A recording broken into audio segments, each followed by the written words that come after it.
Perkenalkan, saya Amanda. Saya akan menjelaskan proses terjadinya hujan.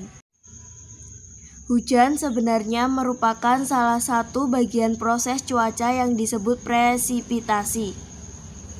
Presipitasi adalah segala bentuk air yang jatuh ke bumi.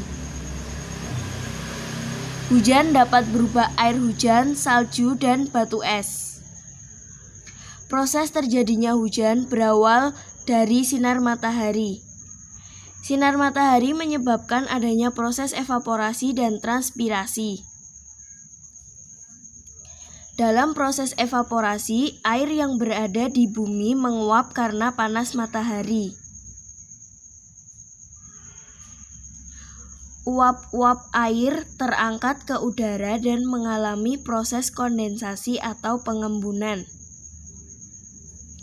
Dalam proses kondensasi, uap-uap air berubah menjadi embun.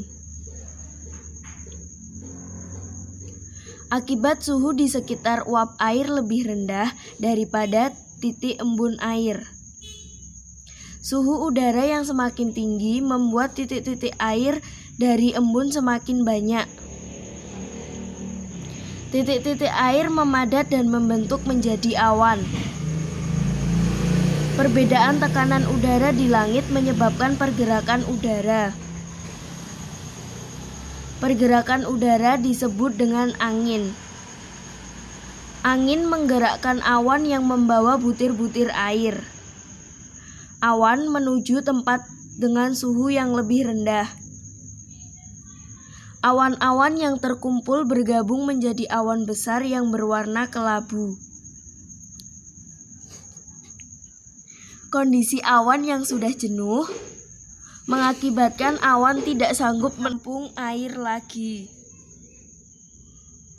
Selain itu, butir-butir air juga tertarik oleh gaya gravitasi bumi. Oleh karena itu, butir-butir air jatuh sebagai hujan. Sekian dari saya, semoga bermanfaat. Terima kasih.